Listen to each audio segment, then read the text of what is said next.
Welcome to Break Free from Corporate, the only podcast dedicated to bringing you business success secrets from leading entrepreneurs with one thing in common. They left the corporate world, became their own boss, and are now living incredible lives. To access previous and all future episodes, visit breakfreefromcorporate.com and subscribe today. Hello and welcome. Gavin Sequeira here, founder of breakfreefromcorporate.com. Glad you could join us. Today, I'm really excited to be talking to entrepreneur Simone Novello from Partner Up, who's been kind enough to share her thoughts and time with us here today. Our aim for this podcast is really to share her story and how she was able to leave the corporate world and basically start up her own company and is now following her path and her dreams. So, Simone, thank you for joining us. My pleasure, Gavin. Always a pleasure to have a good chat to you and share things with your audience. Awesome. Now, what I'm going to do, Simone, is I'm going to just share with our audience, who you are, a little bit about your background so they know a little bit more about where you've come from, what you're doing, and then, we'll get into a little bit more of the nitty-gritty around your circumstances, your life, and how things have panned out. So here's just a little bit about Simone. Simone is an ex-corporate entrepreneur who left a very well-established corporate career most people would aspire to. I know from speaking with her that she had a successful job, traveling the world, doing all the sort of things that we all hear about, eating in fine restaurants, staying at luxurious hotels, had a healthy six-figure income, and, she got to meet and mix with very, glamorous people in her career. After building enormous success for major brand clients and even some startup partners, Simone embarked on her entrepreneurial journey 8 years ago. With her success has come some prestigious Marketing Institute awards, and now she's a sought-after expert in her field. Simone is also a solo parent with 2 young boys and lives in the beautiful Blue Mountains here in Sydney, and she does this for a better health and lifestyle. Her vision is to have a business that makes a real difference to business owners. Simone's company is called Partner Up. You can visit her site at partnerup.com.au. And as the title suggests, it's all about the value of strategic alliances, and we're very happy to have her here with us. So, Simone, after that intro, was there anything you think I might have left out or anything you feel you need to add to what I've just said? No, I think you did a brilliant job, actually. Okay, great. All right, excellent. Well, let's get into it. Now, I know we've spoken many times in the past, and I know you're passionate about what you do, otherwise you wouldn't be doing it. Now, when you left the corporate world, you were at the height of your success. I remember you sharing a lot of stories about what you did. But tell me something, what actually made you or convinced you that you had to do something on your own? I mean, why give up such a successful career in what you were doing? So I grew up with parents who ran their own businesses. My father had a bit of an entrepreneurial streak. They ran a lot of small businesses. So I think I grew up with parents that were worked hard but had flexible, jobs because they ran their own businesses. So I probably grew up with a bit of the entrepreneurial bug to begin with. I then got a degree and went into corporate and really, really enjoyed it. But I found that the most time I spent in a job was 4 years, and the older I got, I found the less time I wanted to stay in the one role. Right. So I found myself, I would be hired because I'd come in and I'd shake things up. I'd get results that no one else could get. I was a calculated risk taker. I was innovative. I'd do things differently. And that was the reason the MDs would hire me. But within, say, a 2-year period, it was the same reason the MDs and I would start butting heads because I wanted to keep rocking the boat and they were happy with what I'd done. They didn't want to go any further. So I was someone that continually wanted to push the boundaries of potential. And that certainly in a corporate environment will only take you so far. And so I was starting to find corporate very restrictive. There was too much inertia. And I also found the higher I climbed the ladder, the more I saw the discrepancy between what females were able to achieve and what the males at the same level were able to achieve. In terms of the rewards, so I guess I was feeling a little bit constrained and a little bit frustrated with the way things were. So, it's pretty hard to change things in any significant way within a corporate environment. So I think those were a lot of the motivators for me to think about going out on my own, and there was an opportunity that came up that was a little bit too good for me to ignore. And I took the opportunity first to our managing director at the time. I had a watertight business case for why we should do it. It was virtually zero risk. Right. And this was at the point where he and I were probably already getting a little bit uncomfortable with each other. Yeah. And he turned to me after an hour and a half presentation and he told me no. And I said, why no? He said, because I can say no and that's my decision. So there was actually no good reason for it. Sure. So I then went to the client who had presented me with the opportunity, and I said, look, I'm afraid that the company said no. And he said to me, would you consider doing it for us anyway? And so that was really, it was basically a calling. It was an opportunity where I thought, why not?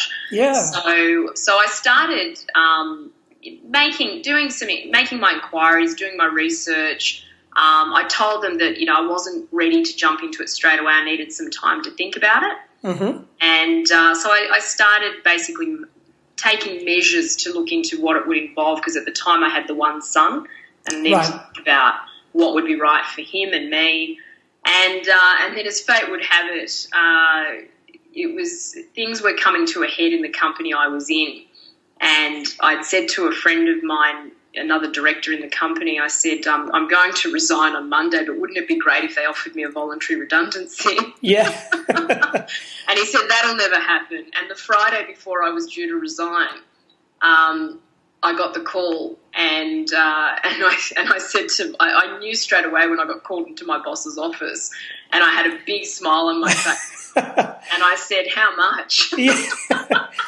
Wow, you really put it out there. I did, and he said, it's amazing what happens when you put it out there. And he said to me, well, you've got options. He thought I was going to be upset about being offered a voluntary redundancy. And I said, oh, no, I'm more than ready to leave. I know the feeling. So I called my friend downstairs and I said, you wouldn't believe it. And he said, no. So the funny thing was when I was offered the redundancy, they knew I was one of their best negotiators, so I knew they didn't come in with their best offer. Right. And basically, I made them triple it before I left the room. Oh, wow. Okay. Well done. So it was a win-win outcome for me anyway. Yeah. So I guess it was just an opportune time for you, and you were ready to make that move, and I guess they were ready to let you go as well, and it all just sort of timed well. Look, it worked for everybody, and there were no hard feelings, and I left very gracefully. I told my boss he could throw me a nice party before I left, and then the money was great because it helped me set up my company and basically get stuck into this other project, which we ended up winning some marketing awards for, and. Mm-hmm. I spent the next 4 years working on that project and going into a very large joint venture with one of the region's biggest loyalty marketing companies and a mentor of mine that's extremely successful. So I actually joint ventured with her. Right. And it was a much more entrepreneurial, much more nimble company. So it was just better suited to me. And I think it was just really about listening to my gut and understanding and going with the flow, but, knowing how to put the right things out there so that you will create opportunities and then follow a path that is, seems like a natural progression for you. Yeah, look, that's I can really resonate with that because that's, very similar to what happened with me several years ago as well. And I think you were off the mindset that you were mentally prepared for something to change, and it didn't hit you by surprise, and you were already kind of prepared to make that next step. And I guess one of the things a lot of our listeners would be thinking at this time, if they're in their current jobs or they're looking for a change, I guess what are some key decisions that you had to make prior to leaving your corporate job? Or let's say prior to having that meeting or putting it out there, what were some things that you had to mentally, make up your mind that this is the direction I'm going to head down and nothing's going to stop me? What were those sort of thoughts that were going through your mind? Look, one of the things that I probably wish I'd done was, done more research before I did make that jump into my own company, because the opportunity presented itself and everything happened pretty quickly. And look, sometimes you just have to grab the opportunity. Sure. But I went and saw a law firm, and they were, because you're in corporate and you're accustomed to having a big salary, you're working with lots of companies that, charge top dollar for their services.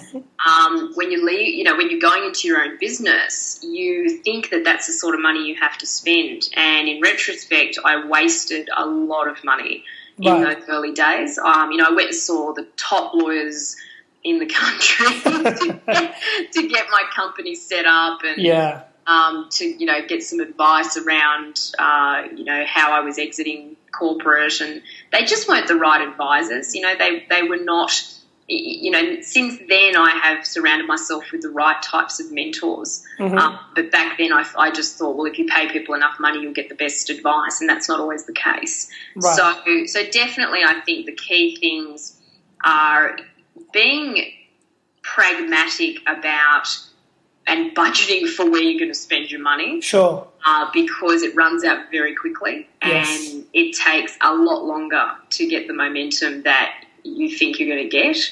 And definitely, not doing things through trial and error and just feeling your way around, because your own business is extremely different to corporate.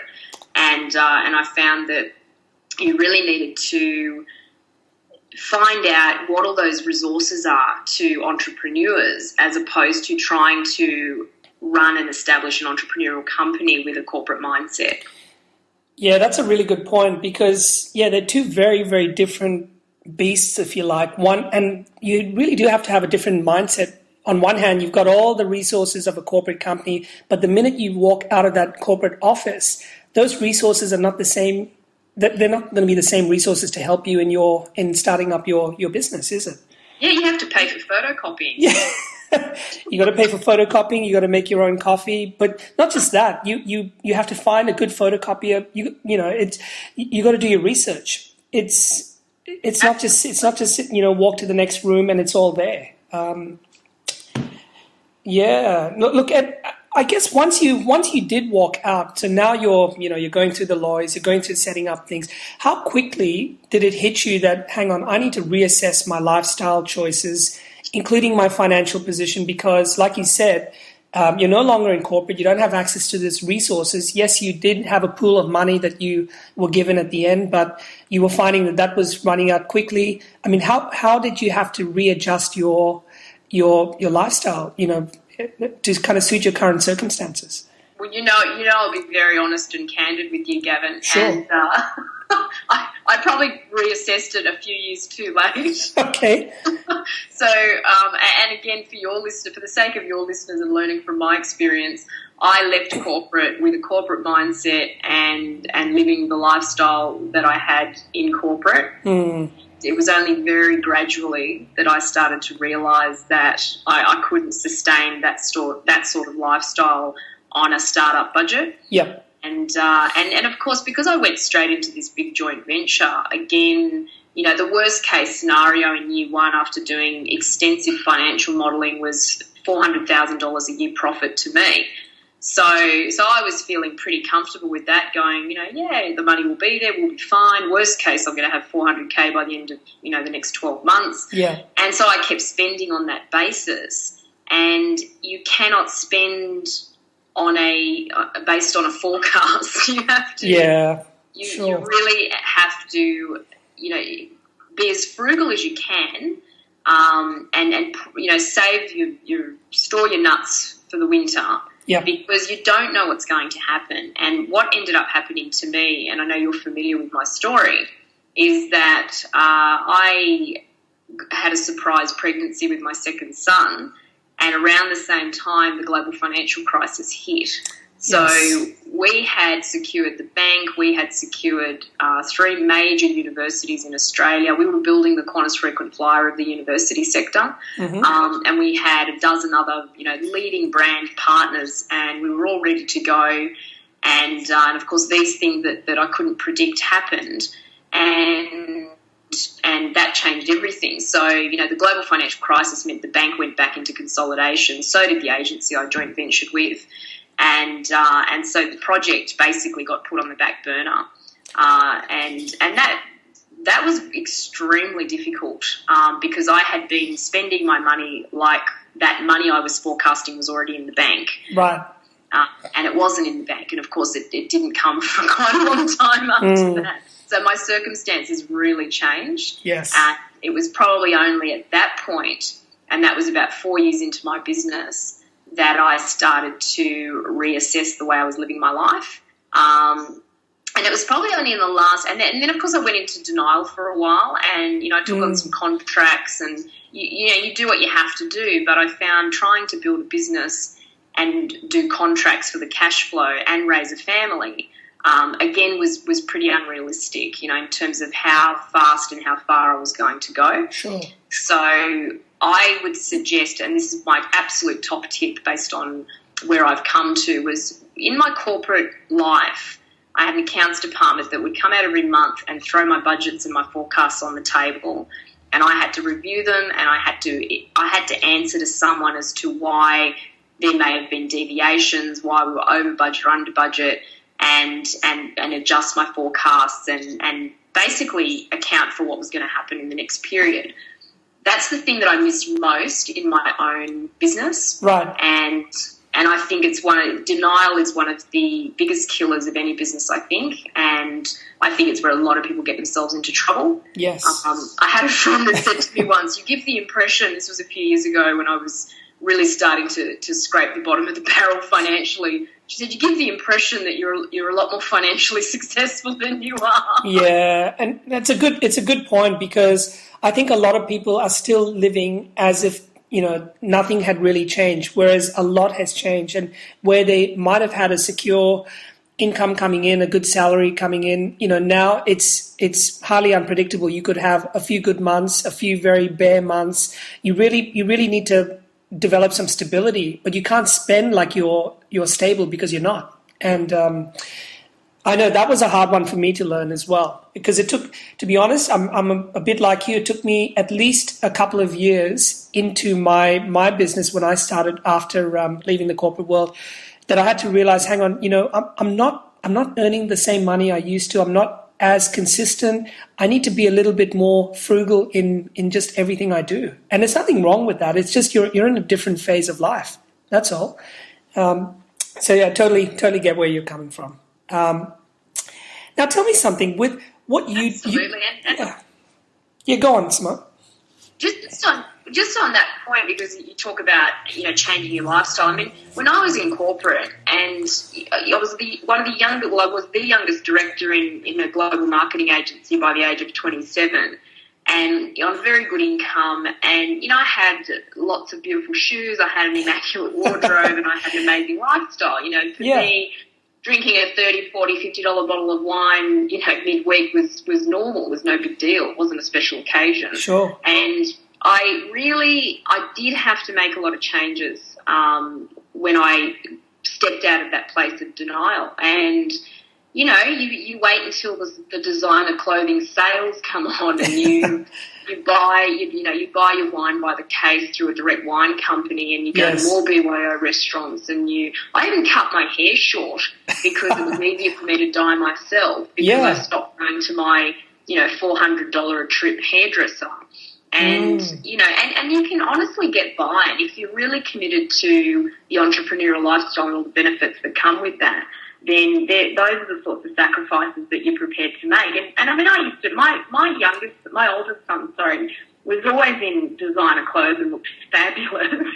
But we just ended up buying things on eBay, and, I could still buy Ralph Lauren T-shirts, but we'd get them secondhand and we'd get them off eBay. Nobody suffered in that regard. Sure. And you realise that, there's a lot of sacrifices you make to have a corporate job and all those, trinkets and corporate salaries. And to be honest, I think that the changes we made were a really good thing for me and my children. And you can have a lot of fun op shopping. We went op shopping a lot as well. Oh, I bet you did. Well, yeah, I guess what you're saying is you don't have to give up living your life. You just look for ways that are now going to better accommodate your circumstances. Don't live beyond your means necessarily, because you really are venturing into new territory. So like anything, you would just be a bit more cautious, a bit more wary, and before you put your next foot forward, just know where it is you're going, and don't overextend yourself. I think absolutely, and get right advice from the right people early on. And so these sorts of, I think what you're doing is fantastic, and these sorts of, I wish that someone like you existed when I was in corporate and I knew I had the bug and I was thinking of leaving, because there's a lot I would have done differently. And honestly, I would say I would have saved myself, I think cost-wise, at least $150,000, $200,000. And then I think of opportunity cost. I don't even want to think about how much I sacrificed there.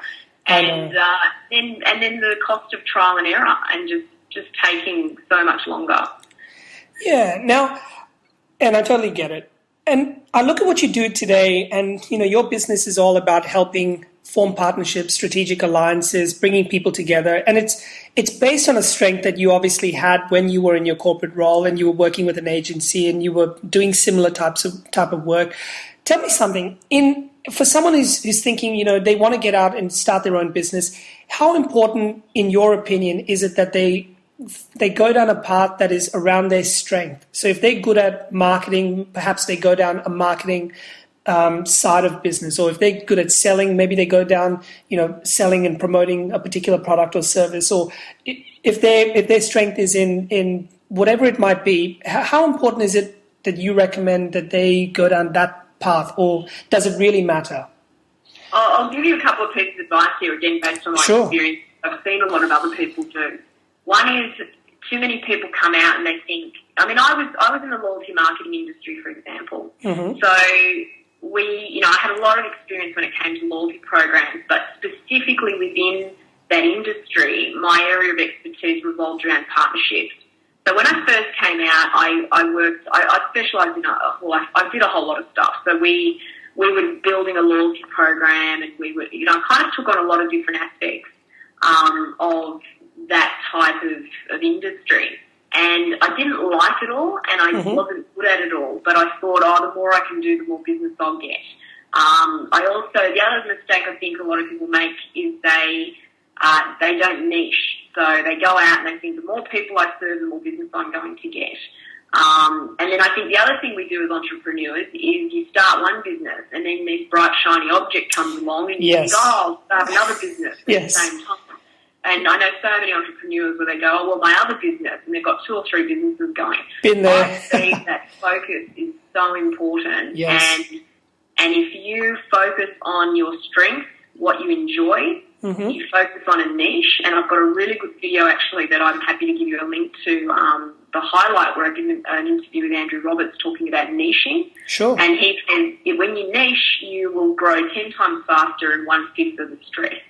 And that sounds great to me. I love that saying.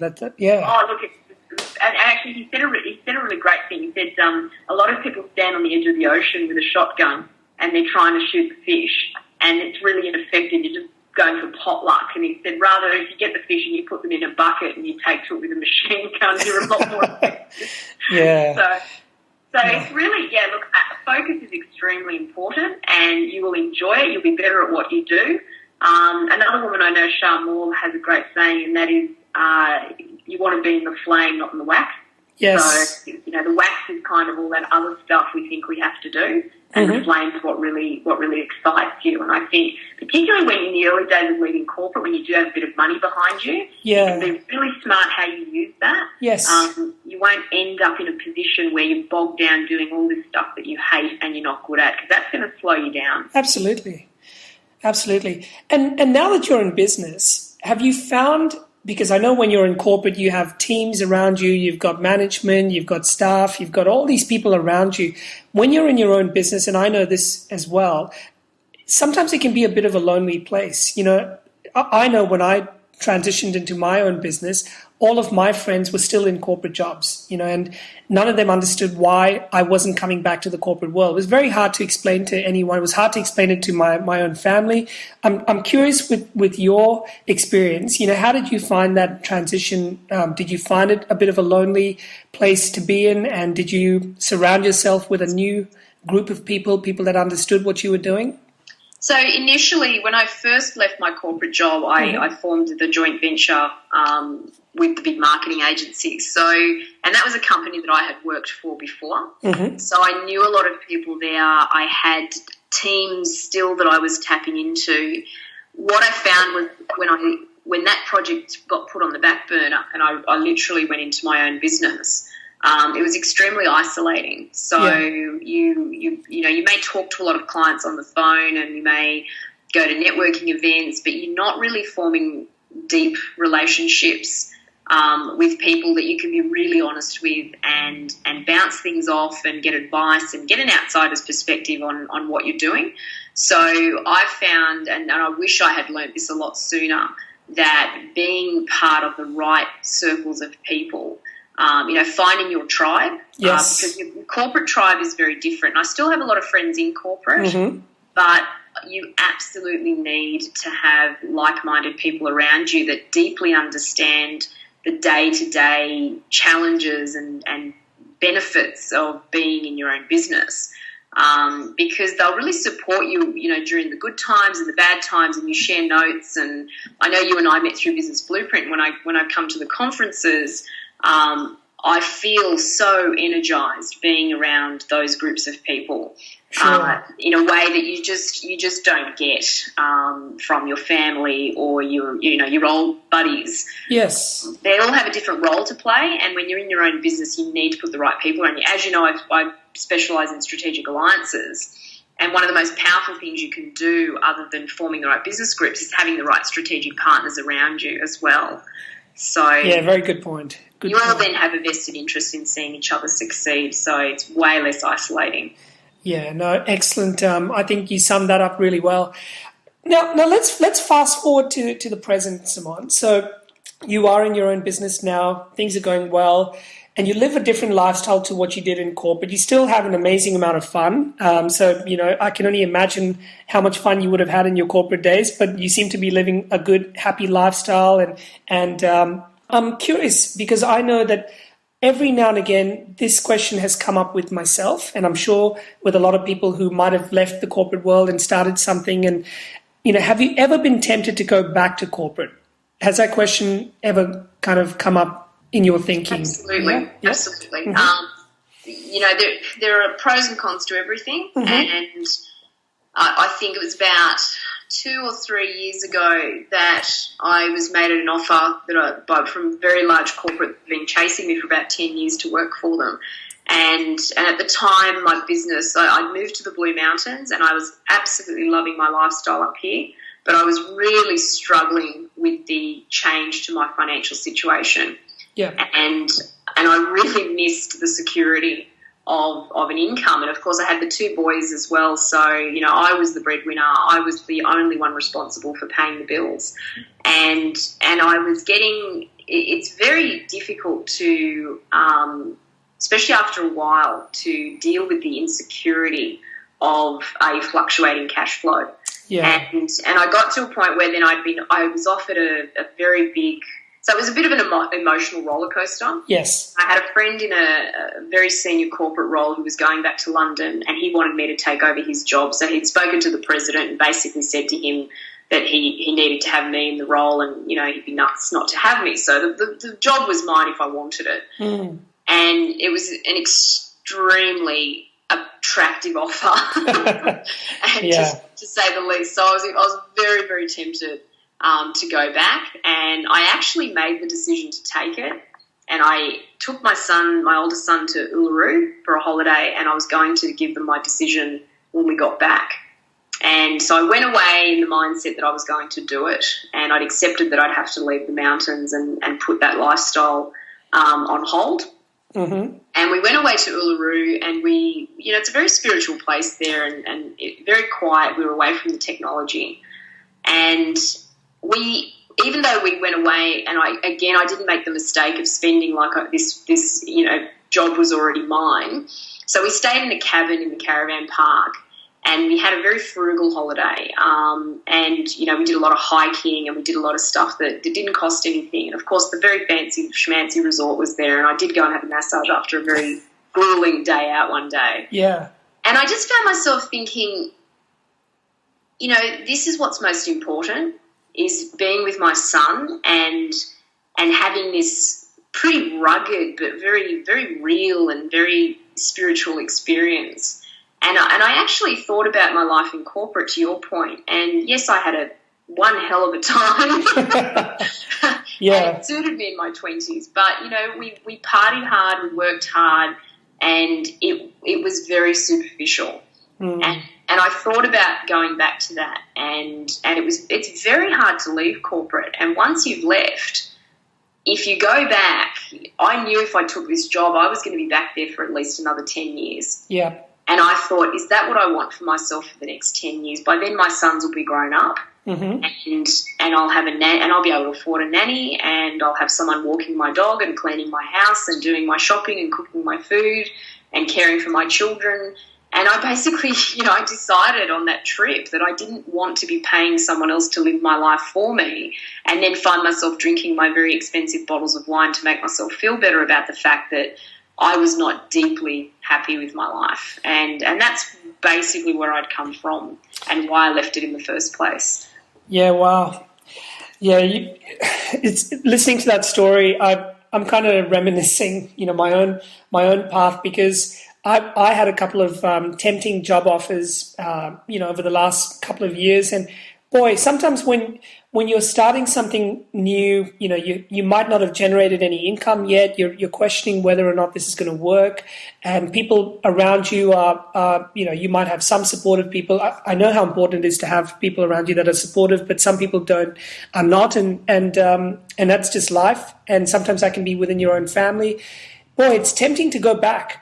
And I know exactly what you're saying. I made that decision myself. I knew that if I went back, no one would think any worse of me. It's not a bad thing to do. By the way, we're not discouraging people from going back and taking a good job. If if it suits your circumstance, and hey, if it sounds right and it feels right, do it. But like you said, if you can look forward for the next 5 or 10 years, and if it's not going to take you to the path where you want to be, then you really have to question it, because you only get one shot at life, and this is your chance to make a difference. And if your gut instinct tells you, what, I need to step away from this and I need to be doing my own thing, because otherwise I might not get a second shot, or if I do, it'll be too late.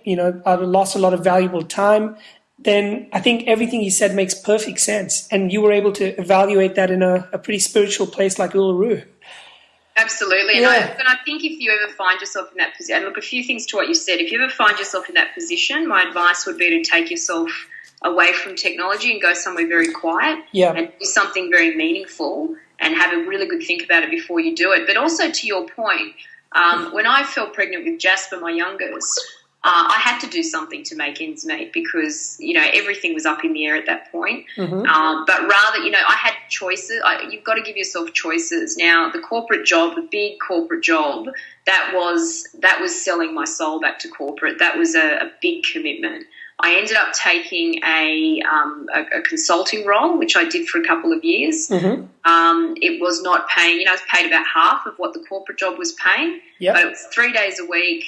So I spent 2 nights a week in Sydney. The rest I was up in the mountains. So it was basically an interim solution and compromise that gave me some stability and cash flow while I reassessed and got everything back on track in my own business. I then had another big contract, which again was very consuming, and it gave me the income, but it was drawing me down another path. And I ended up terminating that contract because I made a decision that I wanted to really commit to the programs that I wanted to build for business owners. Now, to put it into perspective, the next 2 years, I earned 10% of what that corporate contract was offering me. Wow. So that's my profit for the next 2 years. So, in all honesty, it's really interesting, because I went through a couple of years where I had never been so broke or single that long, and I'd never been happier.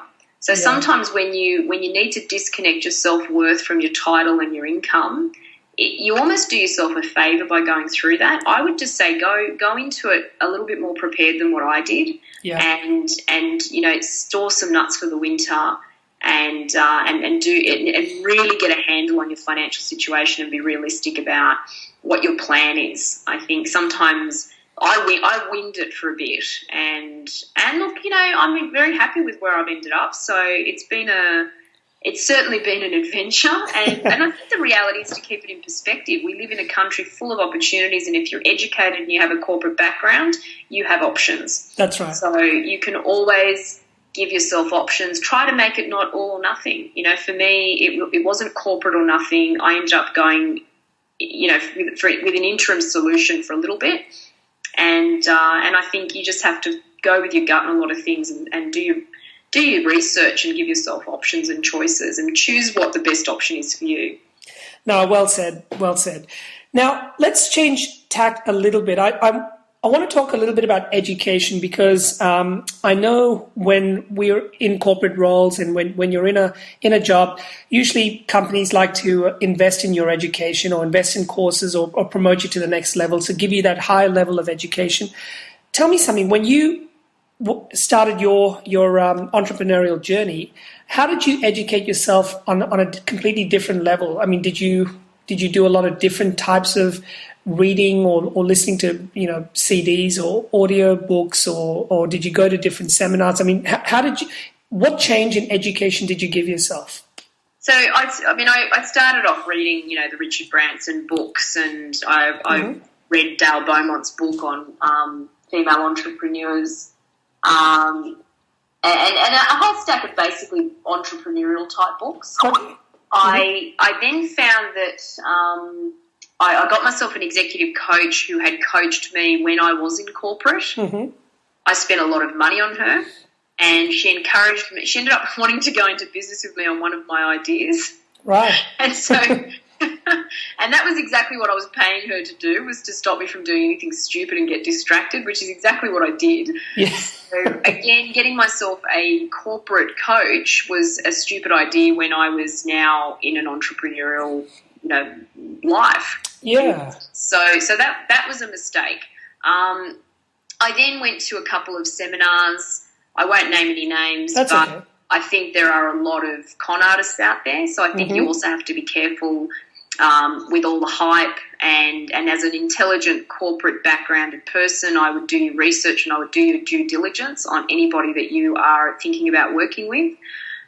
Because even if you just look at someone's LinkedIn profile, you can read between the lines of what they say. Yeah, absolutely. If they've only got a decade's experience in the art of human influence, then I'd say that they're probably going to be very good at influencing you out of your money, but not a lot else. And then there are the real deals, and again I went with my rational head on, and I did my research, and I found the right people and put the right people around me. So absolutely, ongoing education is very important. I'd just say do your due diligence like you would in anything else, and don't put the wrong supports around you. So if you are no longer in corporate, don't put the sort of supports around you that you would have in corporate. You've now got to look to what is suitable for the business and life that you're looking for. Yeah, well said. Yeah, no, it's two completely different circumstances. You gotta bring the right people appropriate to the right circumstance around you. So now, what I want to do, Simone, is have a little fun. Not that we haven't had fun so far on this podcast, but towards the end, normally what we do with our guests is we do a series of rapid response questions. So I'm going to hit you with like 5 questions, quick questions. And the first thought that comes into your mind, just yell it out, and I'll give you a couple of seconds to kind of let me know why you thought of that. But this is just more so people get an insight into how you think, how you respond, and it might give them some ideas in terms of the things they should be thinking, and how these sort of thoughts can help them as well. So the first thing I want to ask you is, do you have a favorite mode of learning? For example, video, audio, or reading books? Definitely audio. Yep. And I end up going onto Facebook, and I find I haven't read books very well. I usually start books and I never finish them. Okay. Yeah. No, good. Okay, so you're more an audio person. Yes. Okay, great. Well, I'm hoping a lot of the people that are listening to this podcast are the same, because this is obviously something they can listen to wherever they are. I like podcasts too, because I don't have to do my hair. Yeah. Okay. Oh, we all have those issues. Not. Okay. Biggest thing that you love about being your own boss?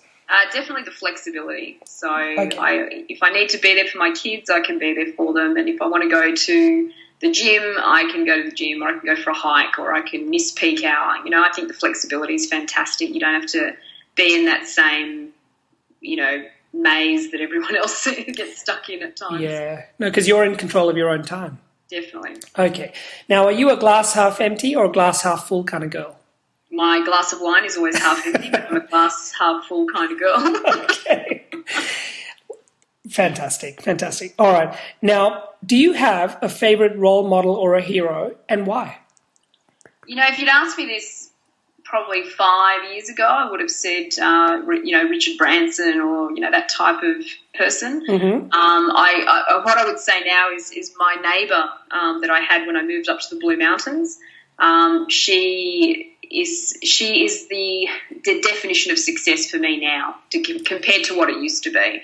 So she has a beautiful lifestyle in the mountains. She's in her feminine power, not in her masculine power. Mm-hmm. And she showed me what it means to be, truly powerful in a feminine way, and to be fulfilled in terms of having security and a meaningful life, and to be a great mother as well. So wonderful. Yeah.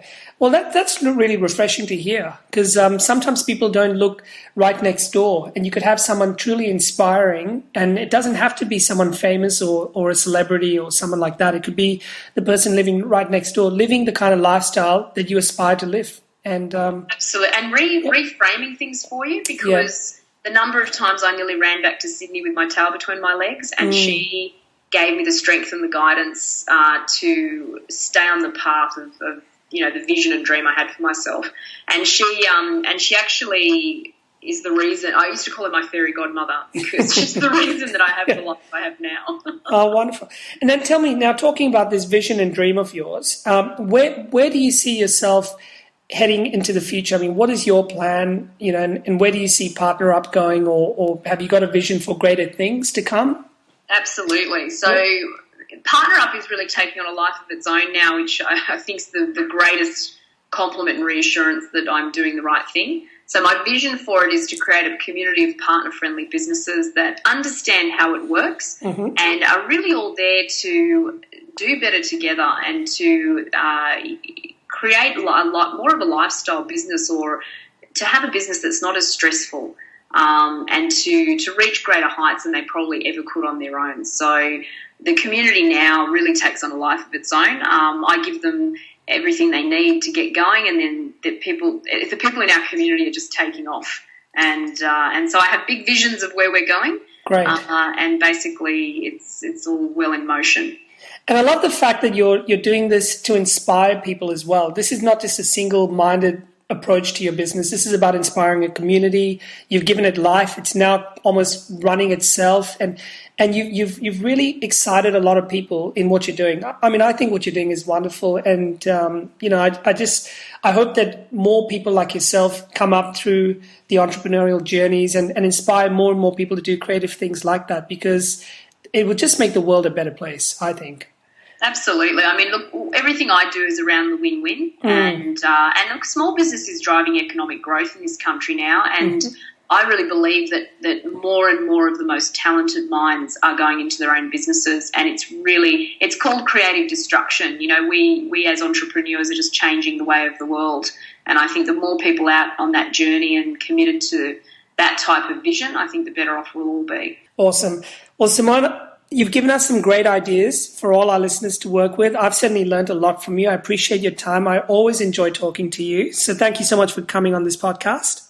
My pleasure. Thanks for inviting me. Yeah. No, and listen, folks, if you want more information about Simone or her business Partner Up, simply go to partnerup.com.au. If you like this podcast and would like to understand a little bit more about what was just discussed, then you're in luck. Simply head over to breakfreefromcorporate.com and we have a fantastic bonus gift waiting for you to download. All we ask in return is that you leave us a review on iTunes and or Stitcher, whichever you use. And lastly, help us share this podcast around with your friends, your colleagues through Facebook, Twitter, Google+, or LinkedIn. We truly appreciate all your support and we look forward to seeing you on the next episode.